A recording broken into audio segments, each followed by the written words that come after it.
A cascade effect is an inevitable and sometimes unforeseen chain of events due to an act affecting a television show or a fandom or a system. If there is a possibility that the cascade effect will have a negative impact on the system, fandom, or television show, it is possible to analyze the effects with a consequence/impact analysis. Nerderotic.com. Doctor Who is dead, and it just doesn't know it yet. It's reached the point of no return, yet it was announced very recently that Chris Chibnall and Jodie Whittaker would be returning for a season 13 of this show. Now, this was simply a signal boost of information we already knew a couple of months ago for quite some time. And this is the information battle we wage here daily on YouTube. And I understand they have a show to protect, and another article came out today that we'll get into later in the video. But before I get started, if you like what I do here, please consider subscribing to the channel and liking and sharing the videos. It really does help, and I thank you for your continued support. Now, the BBC needed to put something positive out there because the news has been very bad for them lately, and there has been a major backlash from the fandom, and it has been well deserved. They recently came out with an article about entitled fandom, and we will get into that briefly, and we will also discuss the latest episode briefly. But the biggest news, the last episode, Ascension of the Cybermen, didn't bring the ratings boost they thought they would get. They brought back the Cybermen, and quite frankly, it was the best attempt at a real episode of Doctor Who. It had the least amount of identity politics, next to none, and it was still terrible because Chris Chibnall is incapable of writing this show, because the writers for this show don't understand science fiction, nor do they understand Doctor Who, and most importantly, the lead, Jodie Whittaker, cannot play the role. I'm sorry to tell you that. Actually, I'm not sorry. That's the case. She's a professional. She knows this is bound to happen. Sometimes you take roles you're good at, sometimes you take roles you're not, and it's just not working out. But because we are in modern times, current year, we can't fire females right now, especially at the BBC. So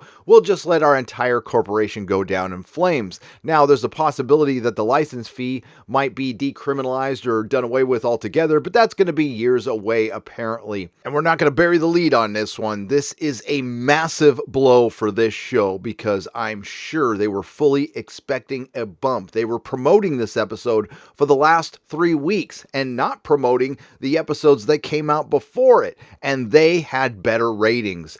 Last night's Doctor Who episode got 3.71 million overnight viewers in the UK. Of course, we don't have the consolidated numbers at this point, but it doesn't really matter. I'm sure we can guess that they'll get another million or so, and it might be under 5 million accumulated here in the States. The percentages equal what's going on in the UK. They've lost half their audience. Series 11 averaged 800,000 overnight viewers. This season is averaging about 450,000 overnight viewers in a country of 1/3 of a billion. That is pathetic, and that is a sad state of affairs considering where this show was in the country a few short years ago. Identity politics, political correctness has eroded this show. Again, we talk about the moving of the goalposts. Before it was, there's no identity politics, there's no political correctness, you're seeing ghosts. Then it was, it's always been politically correct and filled with identity politics, and you just didn't understand what you saw. Despite millions of people being on the right and left enjoying this show. Now it's, the fans have always hated this show, and they've always complained, and this is no big deal, and they're just a small vocal minority. Well, guess what? The small vocal minority is now the fan base. There are Whovians who dislike this show for different reasons, but I think we can all agree that the major culprit is the writing. It has been awful, it continues to be awful, and that is because of Chris Chibnall. We'll get into that in a little bit. Metacritic and Rotten Tomatoes tell us the same story, and if there's so many backers of this show, why don't they go onto those sites and boost the ratings? Because they don't really exist. I think a lot of people like to tweet about this show, but they don't actually watch it. Even under the supervision of the great Russell T Davies and Stephen Moffat, Chris Chibnall was incapable of writing a memorable Doctor Who episode. There are many of us who have been trying to warn the BBC that this was going to happen to Doctor Who for quite some time, and last night's ratings were vindication. What are we going to get from here on out? Probably more attacks on the fans. The BBC recently lashed out at Fandom with an article that was under the guise of being a fan retrospective, but it was actually a fan hit piece. And the story of this article can be told with the first and last paragraphs. Now, Doctor Who isn't in the title, but believe me, this is about Doctor Who. From Sonic the Hedgehog to Star Wars are fans too entitled. The redesign of the new big screen Sonic in response to a fan backlash shows how people power is now shaping pop culture. What does that mean for creativity? Asked Stephen Kelly. It means true creatives are listening to the fans, especially with established properties. That's probably a very good thing and something Doctor Who should consider. In the spring of 2019, director Jeff Fowler announced that the titular character of his new film, the live-action adaptation of Sonic the Hedgehog, would be totally redesigned in the wake of fan backlash to its debut trailer. "Thank you for the support and the criticism," he tweeted. "The message is loud and clear. You aren't happy with the design and you want changes, and it's going to happen." And it did. And Sonic the Hedgehog had the biggest opening of a video game film in history. In the words of Fowler, this wouldn't have been possible without the fans. If you've been around my channel for any amount of time, you know I've covered a lot of these articles, and they have one thing in common. They never talk to fans. They go as far back as 1893 and start with Sir Arthur Conan Doyle's Sherlock Holmes and bringing him back from the dead. Then they get to more modern times and cover pretty much everything I've covered on this channel, from the Save the Expanse movement to Game of Thrones to The Last Jedi and the Fall of Skywalker. And they even managed to mention Star Trek a little bit. But then they finally get to Doctor Who, but that's not before they bring up the ists and the phobes. Now the BBC again is lashing out at fandom, and they start kitchen sinking. Remember, this article started out with Jeff Fowler simply acknowledging fandom, acknowledging complaints, and being respectful. What makes things even more complex, however, is how these backlashes against the changing face of pop culture tend to feed into the wider culture war between conservative and progressive values and vice versa. It has long been argued, for instance, that the 2014 controversy Gamergate, which involved harassment campaigns against women and minorities in the video games industry, laid the groundwork for the tactics of the alt-right. So we got Kelly Marie Tran, we got Istanphobe, and we got alt-right. We got the greatest hits from the access and mainstream media, who themselves have found fertile ground amongst men angry at black stormtroopers and female Ghostbusters. Meanwhile, right-wing newspapers in the UK launder negative fan opinions of, say, the current storylines of Doctor Who to support their own agenda against so-called wokeness. All the articles about backlash and fans being ists and phobes and this and that could all be solved very simply. And Jeff Fowler showed that, and he's embarrassed a lot of people, and I give him a lot of praise, and we need to back this guy up because he made a lot of enemies. Him and the powers that be behind Sonic the Hedgehog. That film would have been an absolute flop if they hadn't listened to the fans. They acknowledged them, they thanked them, and they made the changes. And now they have a record-breaking movie on their hands. Doctor Who did the opposite. They ignored the fans, they doubled down, they tripled down, they quadrupled down, and now they are left with an absolute disaster. Now, the ratings might spike a little bit because it's a season finale next week, but the spike will probably be minimal like it has been since the show has returned. It would have to be the biggest rating spike from episode to episode in the history of the show since it returned in 2005. We'll start with season 1. Bad Wolf was the penultimate episode. It had 6.81 million viewers. The finale had 6.91 million viewers. Season 2, the penultimate episode, was Army of Ghosts. It might seem familiar because they ripped off that episode this season. It had 8.19 million viewers. And Doomsday had 8.22 million viewers. In season 3, the penultimate episode was The Sound of Drums, which was preceded by Utopia, one of my all-time favorite Doctor Who episodes, and followed up by The Last of the Time Lords. The Sound of Drums had 7.51 million viewers. The Last of the Time Lords had 8.61 million viewers. In season 4, arguably one of the best seasons of the modern era, had The Stolen Earth as the penultimate episode. It had 8.78 million viewers.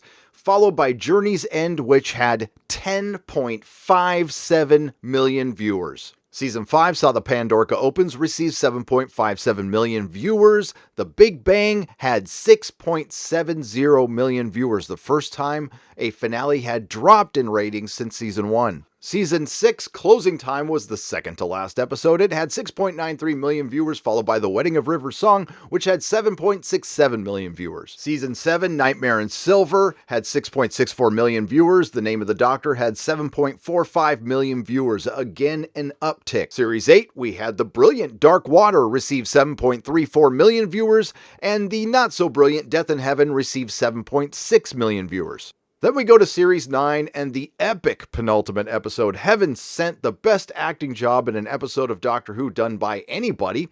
It had 6.19 million viewers, followed by the equally disappointing Hell Bent with 6.17 million viewers. Again, not much of a change there. The infamous Season 10 had The World Enough in Time at 5 million viewers, almost an all-time low for the series, and The Doctor Falls at 5.30 million viewers. Last year, It Takes You Away was the penultimate episode with 6.42 million inexplicable viewers for that horrible episode, followed by the Battle of Ranskoor of Kolos with an equally inexplicable 6.65 million viewers, but that is a major drop from the 10.96 the series started out with. Boy, did the Jodie defenders love to bring that episode up all the time, but now they're strangely quiet about it. I wonder why. This brings us to last week's Ascension of the Cybermen, which had 3.71 million viewers. Let's say that consolidates up to 5 million viewers. You are equal to Capaldi, and you're unlikely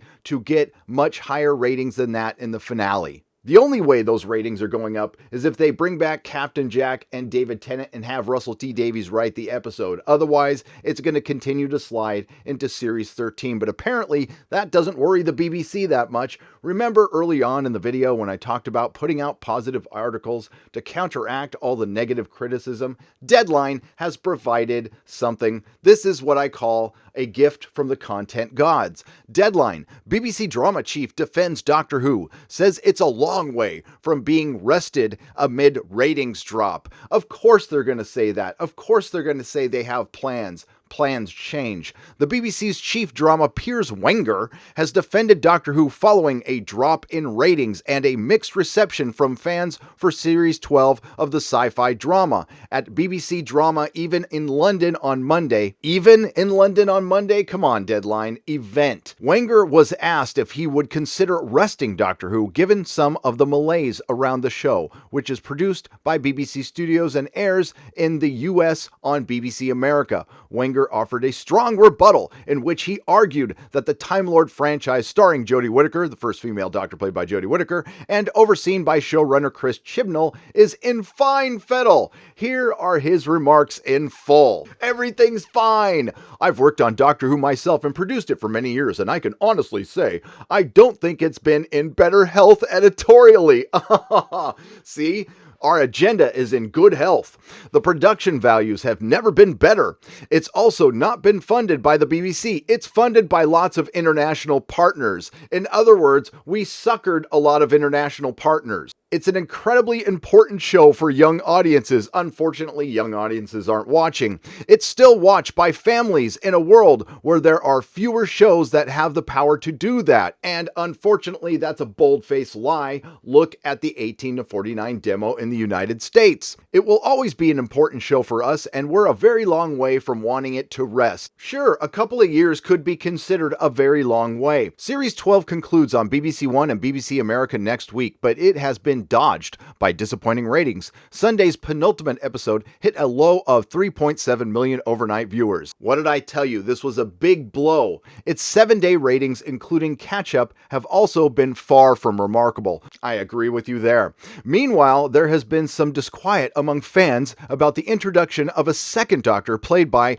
Jo Martin, the first female Doctor of color played by Jo Martin, and the emergence of the hashtag #NotMyDoctor hashtag on Twitter. There's also the Save Doctor Who hashtag, don't forget that. Chibnall responded to some of the brickbats in January, saying that he is only focused on making the best show possible. I'm sure he is, he's just not pulling it off. In terms of external opinions, it's not a democracy. We make the show we want to make, he told Doctor Who magazine. Defiant until the end. It doesn't matter if it sucks. We suckered a bunch of international partners into giving us money so we can suck forever. Unfortunately, I think some of those international partners might want a return on their investment. Does that mean international partners have creative say in Doctor Who? I think that's a good question to ask. There have been a lot of mistakes made by this show prior to Chibi and Jodie showing up. Clara, Moffat's inability to write Clara, Moffat's inability to end a story, splitting up the seasons, delaying the seasons. Did I mention Clara? And one of the biggest mistakes made by the BBC, screwing over Peter Capaldi. But these are all things that could have been fixed until the BBC continued making major mistakes, burning up the goodwill with this show. One of the biggest mistakes, getting rid of Murray Gold. An equally big mistake, bringing in Chris Chibnall, who hadn't written a good episode of Doctor Who prior to his being the showrunner and still hasn't to this very day. How bad is Chibnall's writing? We're going to go over some brief examples and we're going to go to another video. Flower Productions picked up on this over a year ago, specifically with how Chris Chibnall writes the Doctor's interactions with Graham. Through his pathetic writing, Chibnall has ended up creating a Doctor that lacks so much empathy and care that someone could probably diagnose 13 as a sociopath. I love these guys. By the way, the video is called How Chris Chibnall Killed Doctor Who. It will be linked in the description. Some may argue that the 12th Doctor lacked care in Series 8, but Moffat did that intentionally, whereas Chibnall has not. This was seen in Arachnids in the UK, after Graham gave a heartwarming speech about wanting to travel with the Doctor after losing Grace. The Doctor didn't even acknowledge what Graham said, or the difficult time he'd been through. She just looked past him and asked Ryan and Yaz if they wanted to come along too. I think you see where I'm going with this. Another time this was seen was in It Takes You Away, after Graham had to reject an alien replica of Grace. At the end of the episode, Graham stares out into the Norwegian fjord on his own. I expected the Doctor to comfort him after the terrible experience he'd had. But no. Instead, she just said, "Come on, Graham." This brings us to the episode a couple of weeks ago, Can You Hear Me?, which was supposed to be about mental health. At the end of the episode, Graham confides to the Doctor that he's worried that his cancer might come back. The Doctor promptly blows him off. This even pissed off the Jodie fans and led to a lot of complaints to the BBC, and that opened up a can of worms because people realized that they could complain to the BBC and they would respond, leading to the writers having to describe the character motivations of that scene. Now that's what I call good writing. And then the biggest waste was the return of Captain Jack Harkness in The Fugitive of the Jadoon. He returns and gives a dire warning: don't give the lone Cyberman what he wants at all costs. Is Chris Chibnall actually setting up an epic storyline that could go over multiple seasons? Nope. 3 episodes later, the first female Doctor, played by Jodie Whittaker, promptly gives the lone Cyberman what he wants.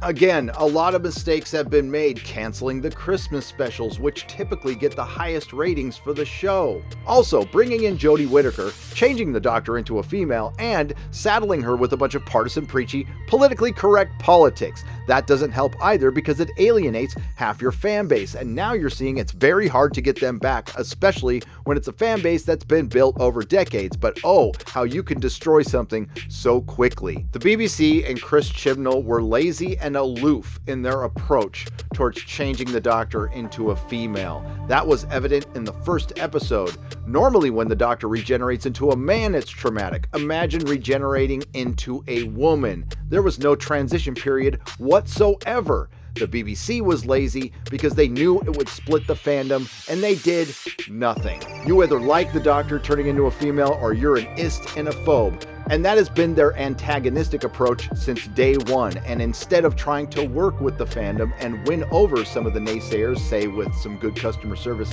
and good writing, instead they remain aloof. And that's why we're in the little pickle we're in today. It brings me no joy to tell you that Doctor Who is dead. Usually the people producing these shows are the last ones to realize that. They lost their younger audience and they won't be getting them back. They are past the point of no return. but we will be getting more episodes that people won't be watching. If you like what you heard, please like, share, and subscribe. If you didn't like what you heard, I thank you for listening this long. I'll see you in the next video. Nerderotic.com. Please subscribe.